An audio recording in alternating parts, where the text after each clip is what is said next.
Hello, I'm Marcus Louth, and welcome to the Anomaly Project, The Breakdown, the show where we look back at our recent episode and explore some of the things that we discussed in more detail. Now, myself and STEVE MERA recently talked with paranormal researcher and investigator LON STRICKLER, a conversation that I highly recommend you check out in full, as we touched on many fascinating subjects, not least LON's own paranormal encounters in Gettysburg. Now, if you go to Gettysburg, you will find, as you might expect, multiple souvenir shops, many of which heavily promote haunted Gettysburg. However, don't be fooled into thinking that the strange activity in the area is merely to promote tourism. The paranormal activity there is very real, with many reports coming from different locations around the town. Now, before we explore some of those, here is Lon speaking of his own personal encounter. Anyway, I used to spend a lot of time on the Gettysburg battlefield because I lived right down the road from it. So I'd get on my bike in the summer and just pedal my way over there and spend time on the battlefield. I was just like a little history nerd at the time. So what happened was I was in the area of what they call the Valley of Death, and that's between Little Round Top, Devil's Den, and the Wheatfield area. So I was pedaling on the access road, and all of a sudden it was like a TV screen opened up in front of me, and I was in the battle. I mean, literally, I was seeing soldiers, smelling gunpowder, hearing gunfire, cannons, the whole 9 yards. And this probably lasted about 30 seconds or so. Then it just vanished, just faded away. And I was just left dumbfounded. I mean, I sat there on the bike for I don't know how long. I didn't understand what was going on, what was happening. But do you believe Gettysburg, not least because of all the, harrowing events that took place there? Do you think it's like a paranormal hotspot that kind of like the stone tape theory almost? Do you think that could be the case? Yeah, I think most battlefields, no matter where you go, is got some energy attached to it. Now, Gettysburg, Antietam, they're not that far from each other. It's a very high bedrock. I mean, there's a lot of above ground granite and other minerals, a lot of water. And because of how much activity took place there, it's kind of ingrained into the area. I wouldn't necessarily say it's all intelligent. It's mostly residual because I have had phenomena described to me many, many times, same phenomena, same place by a lot of witnesses. But occasionally something will show up that's just a bit different. And, after all these years, I've probably experienced as much, if not more, than most people have there because I spend a lot of time there yet. So it's only like a 13-mile drive from me, so I'm there all the time, and it's just not the battlefield. I mean, the whole area around that town and even in the county, even where I'm at, has a lot of energy because a lot of the troops and stuff and came through this area and such. So it's all imprinted. And but yeah, Gettysburg is I mean, I'm just lucky enough to be at a place like that. And yeah, I mean, it's an incredible place. Yeah, it is. I mean, it's palpable actually. I mean, I've done tours there with people over the years. And some of the comments I get from them and some of the feelings they get are very similar to what others have got, and as well as myself. And yeah, it's... Now, while there is little doubt that the intensity of the paranormal encounters at Gettysburg is strongest on the battlefield themselves, there are multiple other locations of interest around the town. And while we could spend an entire episode on the haunted locations of Gettysburg, it is worth quickly examining some of them. There is, for example, the Cash Town Inn, so called as the owner would only accept cash from his customers. The inn was built in 1797, and during the Battle of Gettysburg it served as a headquarters for Confederate soldiers and officers. Of more consequence to the strange goings-on today, the basement of the building served as a makeshift hospital, and it is said that many amputations of injured soldiers took place there, and undoubtedly many deaths. It is perhaps not surprising then that there have been many reports of strange orbs of light in the building, and even skeleton-like figures appearing out of nowhere. Other people report hearing loud banging sounds on the doors, as well as lights switching on and off of their own accord. It truly is a strange place. Now, much the same can be said for the Saxe-covered Bridge, a place widely considered to be one of the most haunted locations in all of Gettysburg. The bridge, which dates back to 1854, was used both by Confederate and Union soldiers, at least some of whom have left a lasting impression on the structure. Perhaps not least 3 Confederate soldiers who, after deserting their units, were captured and hanged from the bridge. Since then, there have been multiple reports of strange figures on the bridge, as well as reports of equally strange and quickly forming mists. Just one more location in Gettysburg is Gettysburg College, which resides next to the battlefields of Gettysburg and witnessed some of the most harrowing scenes. Just to appreciate that, it is thought that over 50,000 soldiers were wounded here, with over 8,000 of those dying. While there have been strange goings-on reported all over the college campus, undoubtedly one of the most intense areas of activity is at the college's Penn Hall, which served as both a hospital and a morgue during the conflict. As well as strange sounds and even voices, many people have witnessed the doors to the hall opening and closing of their own accord, the same location, incidentally, as the entrance to the makeshift hospital over a century earlier. Now, another detail that came up during our conversation with Lon was strange menacing creatures with red eyes. Let's remind ourselves of that here. So I think for the most part, I think cryptids in general are supernatural beings. Well, do you know what? I found that exactly the same thing. We've done our own lot of research into this, and we thought it was interesting that a lot of them seem to have red glowing eyes, you know, right across the board, Mothman or Dogman or whatever. That seems to be a little trait of theirs sometimes. But we've had our fair share of reports here, haven't we, Marcus, as well as Yeah, absolutely. I mean, I was just going to ask you on there. I mean, they have very thin legs. They have arms that are either attached or detached from the wings. The wings, for the most part, are bat-like or gargoyle-type wings, up to 15-foot total span. They do have a head. Many of them have the red eyes, projecting light red eyes. But we've had other sightings where the red eyes didn't come in, but it does have a small head. Sometimes there was like a ray that came from the back of the head down the back. There's some differences. And I, you know, when we started looking into this deeply in 2017, I at the time believed that we had about 3 beings that were coming in and out. Now, there are many encounters with entities with glowing red eyes, some that are very much cryptid, which we'll move on to shortly, and some that are connected to extraterrestrials, and some that appear to straddle the barrier across the two. Now, a good example would be the Flatwoods Monster case. Now, while the Flatwoods Monster incident is without a doubt one of the most well-known UFO-related cases on record, it is perhaps worth reminding ourselves quickly of the details of the case here. At a little after 7 p.m. on September 12, 1952, in Flatwoods, Blackstone County in West Virginia, several children were playing football on the field of a local school when they suddenly saw something flash across the sky. Now, even stranger, this fast-moving object appeared to land a short distance away. Now, the children rushed back to the home of 2 of the boys' brothers, 14-year-old Eddie May and 13-year-old Fred May. Once there, they excitedly told their mother, Kathleen, of what they had seen, and a short time later, the 2 teenagers, their mother, as well as 10-year-old Tommy Heyer, Ronnie Shaver, and 14-year-old Neil Nunley, as well as 17-year-old Gene Lemon, who was a West Virginia National Guardsman, as well as the family's dog, made their way back to the field where they had seen the strange object. Now, although there are slightly differing versions of events, which we'll highlight shortly, the basic backbone of the account tells us that once the group arrived back at the field and made their way to where they believed the object had come down, they found a bizarre object sticking out of the ground, while they also reported hearing a machine-like whining sound.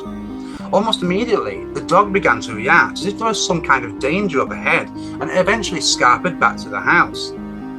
They could also see a red pulsating light, a light that Gene Lemon aimed his flashlight toward in order to get a better look. There in front of them stood a man-like figure, which appeared to be surrounded by a pointed hood-like shape. And what's more, the figure had a round red face with eyes that appeared to glow a greenish-orange colour. Now, they would estimate the figure to be around 10 to 12 feet tall, and it easily towered over them. Kathleen May even claimed to have seen small claw-like hands, and even stranger, and something we have highlighted here before on the Anomaly Project as being a detail that shows up in multiple paranormal encounters, there was a distinct strong smell of sulphur in the air. Now, none of the witnesses could fully make out the torso or lower parts of the entity, other than it appeared dark and colourless. Some of the witnesses would later state that there appeared to be a machine-like quality to the creature, with the exterior even appearing to reflect the green glow of the surrounding trees and bushes. Now, whatever the figure was, one thing was clear to the group: it was watching them intently. Then a sudden hissing sound came from the figure, and it began to move towards them in a gliding motion. As soon as it did so, the group turned and ran as fast as they could. As they did so, several of them noticed a strange pungent mist settle over the area, and when several of the witnesses began to feel intense nausea a short time later, it was suggested that this mist might have been some kind of chemical unleashed by the machine-like figure. Ultimately, not least because of reports of a downed aircraft, shortly after the encounter was reported, the sheriff and his deputy arrived at the site, and as did several other curious onlookers from the town. However, much to the disappointment of the witnesses, not to mention the shock, there was no sign that anything untoward had even taken place. However, due to the number of witnesses, not to mention the sheer fright that was evident in all of them, it was clear to the authorities that something strange did indeed happen. Now, one person who arrived in Flatwoods in order to investigate the encounter was researcher and author Gray Barker. Now, as part of his investigation, he uncovered several witnesses to the strange object as it moved overhead on the night in question, all of whom saw it from different locations within a 20-mile radius. Now, this led him to contemplate that either the object was simply visible from different locations in the town, or that it was circling, possibly looking for a suitable place to land. Now, as we might imagine, as more and more people reported on the incident, more and more reporters and investigators descended on the small West Virginian town.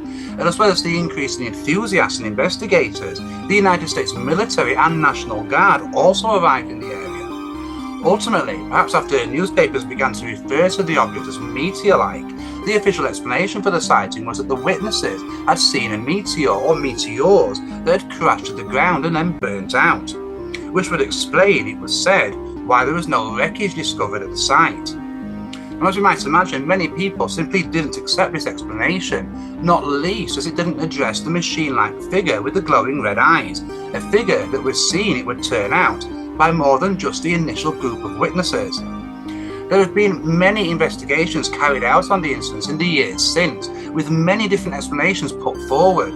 Some people, for example, have suggested that a downed craft did come down that evening, perhaps even forced down by the United States military, with the occupant or occupants escaping into the woodland. Now, of the occupant itself, there have been suggestions that it was a reptilian-like entity, with the focus being put on the fact that the witnesses couldn't recall seeing the figure's legs or feet, but simply a black shape that extended down. Could it be, as some researchers and investigators into the case have suggested, that this black shape was some kind of snake-like body? Now, an entire episode could be dedicated to each and every theory of the Flatwoods Monster incident. That something truly out of the ordinary took place, though, is surely without doubt. Now, another strange entity or creature that we spoke about with LON STRICKLER was the Dogmen, a werewolf Bigfoot-type figure, almost always, although not exclusively, with glowing red eyes. And it's been reported throughout the United States, but with a particularly heavy concentration in the Midwest and Northeastern states. Now, here is Lon speaking about the Dogman. Yeah, it's and that has happened a lot. You know, we do a lot of cryptid canine investigations here in Pennsylvania and Maryland, and we've been tracking that phenomena for a long time now. And it goes back to the mid 1800s. Yeah, because there's a lot of people had moved from the old world and were farmers, especially in the Germanic areas, and of course with the lore and everything, with the werewolves and all that kind of goes into it. But some of the sighting reports, some of the reports that have come down over the years, even up to this day, are very, very convincing. Now, Are they some type? Are these being some type of thought form? Yeah, it could be, but I really don't think so because it would be, if it was a thought form, it would have to be something almost like a poltergeist, where it would have to be mind manifested to a certain specific. I mean, there had to be factors involved that would cause that, and it just doesn't seem to be the case. They just show up. So when people talk about tulpas and thought forms, I just don't really buy into all that. I mean, not saying that it isn't, it's impossible, but yes, I think these creatures are actually corporal. Yeah. I mean, I think they're flesh and blood beings. Now, without a doubt, some of the strangest encounters with dogmen have occurred in the state of Michigan in the United States, and sightings of this strange creature date back to the late 1880s at least, when two lumberjacks reported seeing a figure with the body of a man and the head of a dog. These sightings continued over the decades, with one particularly nasty encounter unfolding in 1938, when a witness claimed he was attacked by what he called a pack of dogs, at least one of which walked upright on two legs. Perhaps the most famous sighting, though, occurred in 1961, when a security guard at a manufacturing plant witnessed what he thought was a man in black clothing approaching him. Several moments later, though, he realised this figure had strange, unsettling dog-like features. Now, at this point, he pulled out his gun and was about to fire when he suddenly remembered that he had his camera with him. Ultimately, he managed to take this picture. Now, sightings of the Michigan Dogman continue today, and as we mentioned earlier, not only in Michigan, but right across the United States, as well as in locations around the world. In 2014, in Brazil, for example, reports of a werewolf coming out of the trees were reported, even making several mainstream news channels. The figure seemingly scanned its surrounding areas for several moments before turning and disappearing back into the woodland. And as a demonstration of how seriously local authorities took the sighting, a 9 p.m. curfew was put in place. Now, in May 2016, in Hull in East Yorkshire, England, there were several sightings of an 8-foot tall creature that was seen lurking in an abandoned industrial estate. In fact, one of the witnesses, an anonymous local woman, even claimed to have seen the man change into a beast-like figure before her eyes. She stated that she was looking down on the industrial area from a bridge and stated that the man was standing upright before he suddenly dropped to all fours and began running like a dog. Not only that, but this beastly creature vaulted 30 feet, clearing the water and landing on the other embankment before disappearing. Several days later, an almost identical figure was reported by a local couple, seemingly eating some kind of roadkill-like carcass. They claimed that as soon as this creature became aware of their presence, it jumped over an 8-foot fence and disappeared. Now, these reports were and are seemingly treated so seriously that one local councillor even kept an official record of them. Now, incidentally, whether it's of consequence here, Yorkshire was one of the last regions of England where wild wolves roamed freely, albeit hundreds of years back. We might also find that this region of England is home to something much more menacing and mysterious. Now, another strange creature we spoke about with Lon was winged humanoids, particularly some of the reports of recent times around the Chicago area. Let's remind ourselves of that conversation. A good example is what people have been experiencing in Chicago. Here you got an urban area where something like looks like a Mothman or is a winged humanoid is flying around, and they're, when somebody sees that, the first thing they're thinking is, I don't know what I'm looking at. I have no idea what it is. I forgot I got a phone in my pocket that I can take a photograph with it. Yeah. And the sightings for the most part are very fleeting, very quick, but it does seem that they're on some type of mission, though we have no idea what it is, because they seem to show themselves to certain people. And in fact, there have been many instances where they have appeared in a crowd of people, a large crowd of people, and only one or two people saw it. And that I think they do have that ability to allow themselves to be seen by certain individuals. Now, I don't know if there's something with the makeup with the human itself. They have some type of perception other than what normally people do have, or what they allow themselves to see or to understand. But they do seem to pick people out, and why they do that, I don't know, and why they're here, we don't know.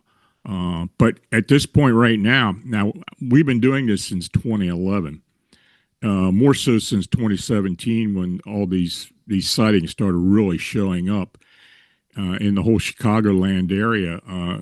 Right now, I think we got 186 sightings that we believe are valid sightings.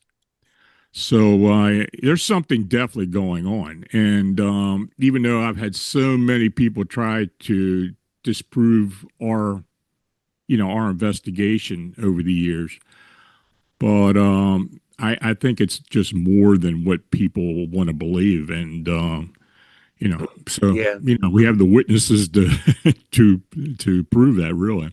Oh yeah, and there's so many. I mean, you got to also consider how many are out there have not said, not talked about it. There must be considerably a lot more than what. I know that for a fact. I mean, just for instance, at O'Hare International, I mean, the powers that be are there. Yep. They've been trying to hush this thing up from the very beginning. Yep. And they have literally threatened employees with their jobs if they reported to us, and us in particular. And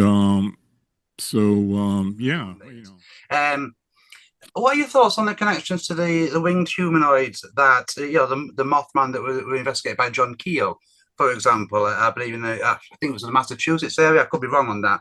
And there was also reports of winged humanoid Mothmen around the Chernobyl area around that. And one thing that both of those reports stated was that people in those areas were receiving strange phone calls, cryptid warnings of things to happen. Have you found any of that in the reports you investigated in the Chicago area?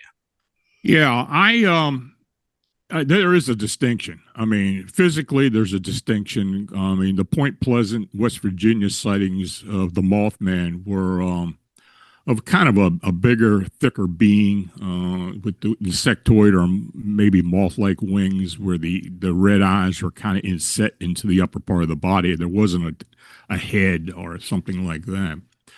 It was more aggressive than what we're seeing in Chicago. It would chase people.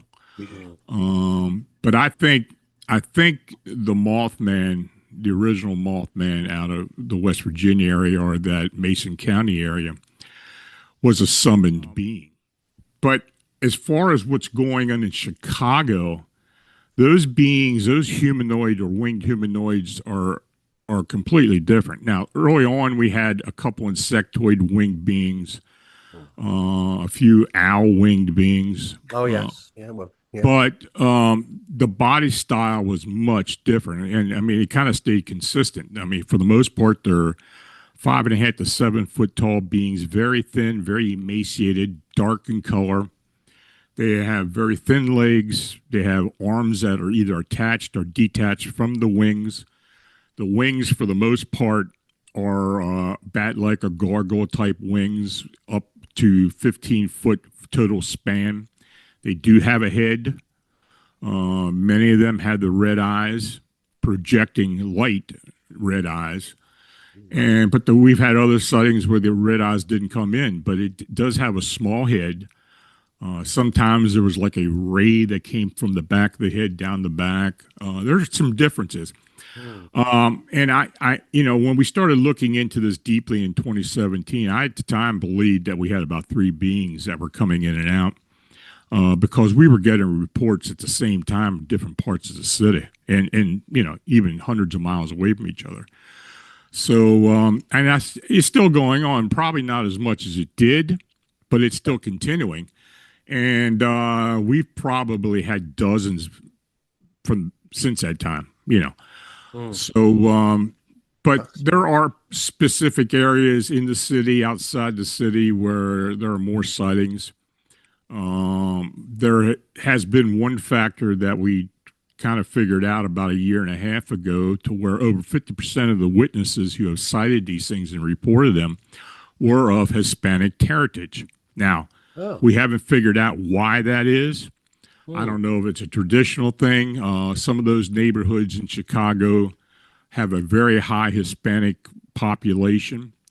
And some of those areas have had a lot of sightings, in particular, like Little Village area, which is a very mostly Mexican American population. We've had 11 sightings reported in that area, and but we've had other areas as well that have had it. Lincoln Park, South Chicago, in specific areas, and some places like Rockford, Illinois, which is northwest of Chicago. And we've had sightings as far north as Wisconsin up into Milwaukee and down south into Bloomington, Illinois, and into Indiana. So we're taking sighting reports basically within a 250-mile radius of Chicago, downtown Chicago.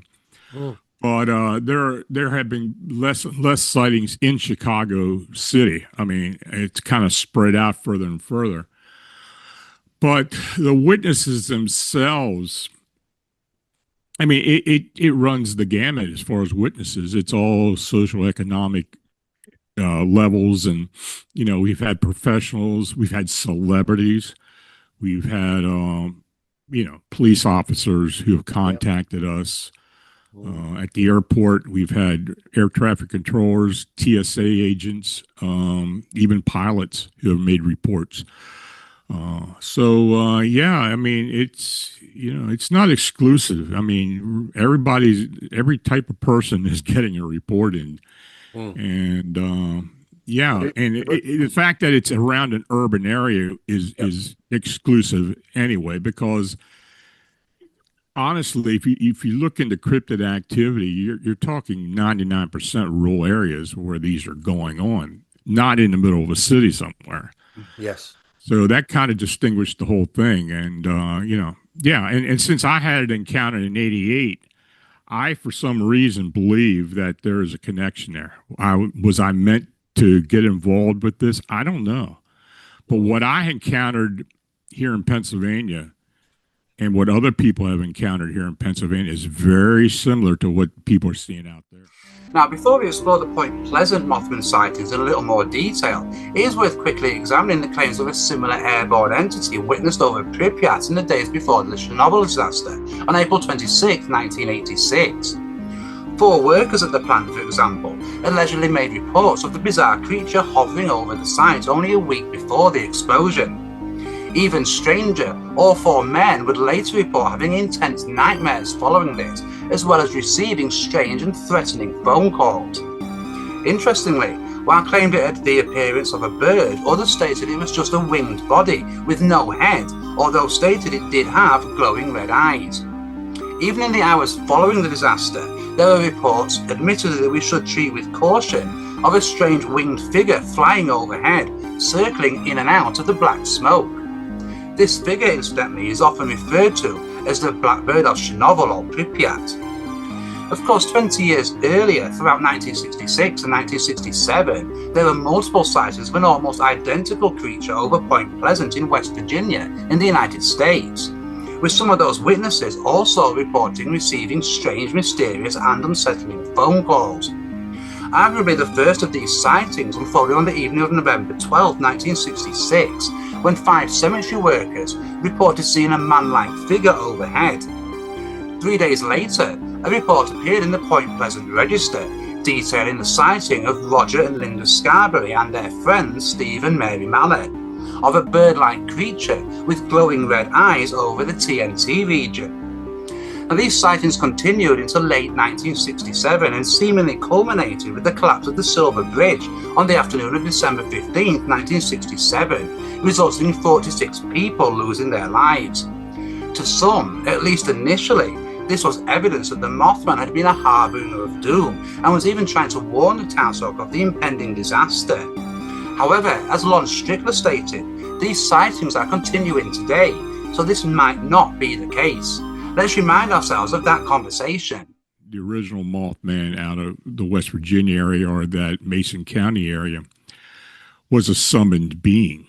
And the reason I say that is, and I've thought this for a long time because I've done a lot of investigations down in and around Point Pleasant. And I've done a lot of paranormal investigations as well, especially at the West Virginia Ordnance Works, or what people call the TNT plant. Yes. There are very strong energies there. And I think when in the 60s, when people started exploring around the TNT plant, and I think they were disturbing these energies. And I think it's an indigenous energy from what I have sensed from it, from the EVPs we have taken from there, some of the psychic impressions that we have gotten.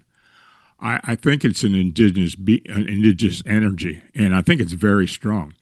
And I think it felt threatened by the people showing up there all the time. And I think the Mothman basically is a sentinel or guardian that was summoned from this other dimension.